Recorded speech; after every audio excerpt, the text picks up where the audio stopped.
Sebuah penelitian terbaru menyatakan China merupakan salah satu negara termahal di dunia untuk membesarkan anak melampaui Amerika Serikat dan Jepang dalam hal biaya.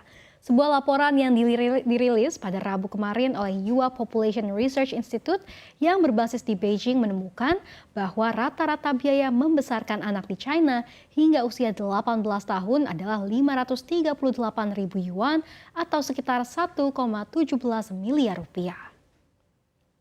Biaya tersebut lebih besar 6,3 kali lipat PDB per kapita negara tersebut dibandingkan 4,11 kali di Amerika Serikat atau 4,26 kali di Jepang. Untuk anak-anak yang dibesarkan di kota-kota di China, biaya rata-rata meningkat menjadi 667.000 yuan atau 1,45 miliar rupiah. China berada di urutan kedua setelah Korea Selatan yang memiliki tingkat kesuburan terendah di dunia. Laporan ini juga membahas biaya peluang yang sebagian besar ditanggung oleh para ibu terkait memiliki anak.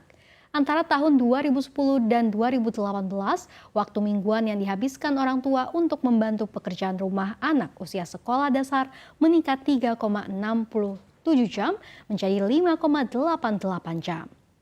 Para ibu cenderung kehilangan jam kerja berbayar dan waktu senggang akibat membesarkan anak, sementara ayah hanya mengalami kehilangan waktu senggang. Penelitian ini dipimpin oleh Liang Zhang, seorang pengusaha terkemuka yang juga seorang profesor ekonomi di Universitas Peking.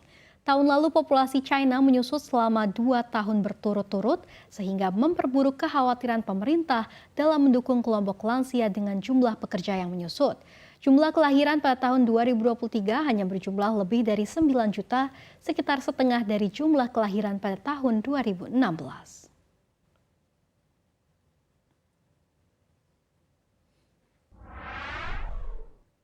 Ya, ke hot news selanjutnya, Menteri Keuangan Sri Mulyani Indrawati mengingatkan bahwa Indonesia berisiko mengalami kerugian hingga 544 triliun rupiah pada 2020-2024.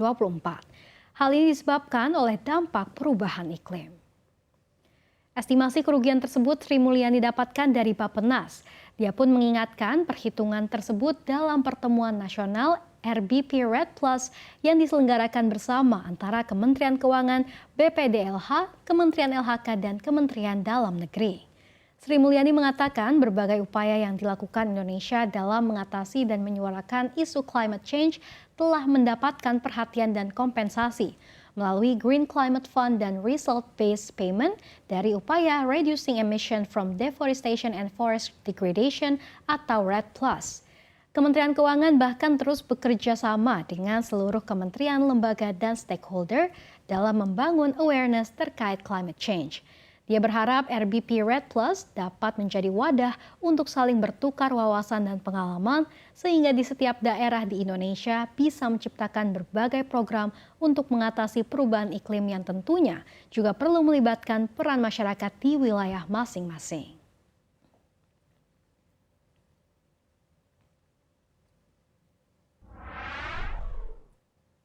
Ya, beralih ke hot news selanjutnya, pabrikan kereta api milik China termasuk yang membuat kereta cepat di sejumlah negara Asia, CRRC, kini menjadi target Uni Eropa.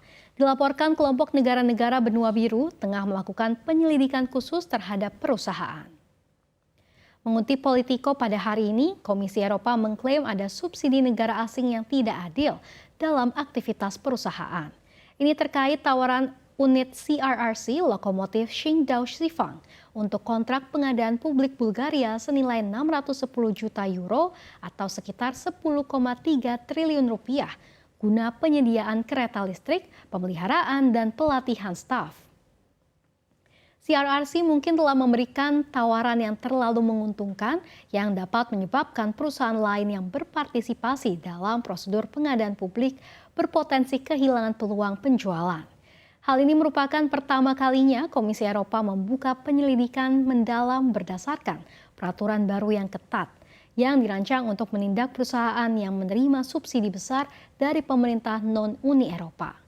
Perusahaan harus memberitahukan kontrak mereka dengan pemerintah EU ketika nilainya meningkat di atas 250 juta euro dan ketika mereka mendapatkan setidaknya 4 juta euro kontribusi asing selama 3 tahun.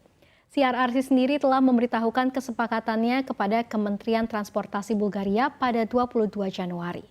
EU telah memberi tenggat waktu hingga 2 Juli bagi penyelidik untuk melakukan tugas. Diketahui CRRC Corporation melalui CRRC Singdao Sifang Co Ltd mendistribusikan kereta cepat Jakarta-Bandung di Indonesia. Tipe kereta cepat yang dipakai di Indonesia adalah Electric Multiple Unit atau EMU CR400AF yang kemudian diberi nama Whoosh.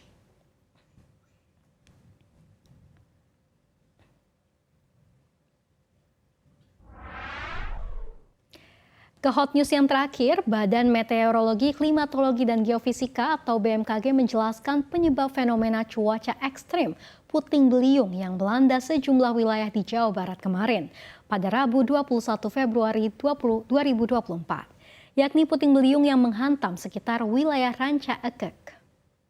Disebutkan fenomena puting beliung tersebut terjadi tepatnya di wilayah Ranca Ekek, Bandung, sekitar pukul 15.30 hingga 16 waktu Indonesia Barat yang menimbulkan dampak angin kencang hingga sekitar wilayah Jatinangor. Kondisi angin di sekitar Jatinangor terukur pada saat jam kejadian mencapai 36,8 km per jam. Menurut Deputi Bidang Meteorologi BMKG Guswanto, kejadian angin puting beliung dapat terjadi dalam periode waktu yang singkat dengan durasi kejadian umumnya kurang dari 10 menit. Prospek secara umum untuk memungkinkan terjadinya dapat diidentifikasi secara general. Fenomena puting beliung umumnya dapat terjadi lebih sering pada periode peralihan musim dan tidak menutup kemungkinan terjadi juga di periode musim hujan. BMKG mencatat fenomena puting beliung telah terjadi beberapa kali di wilayah Bandung.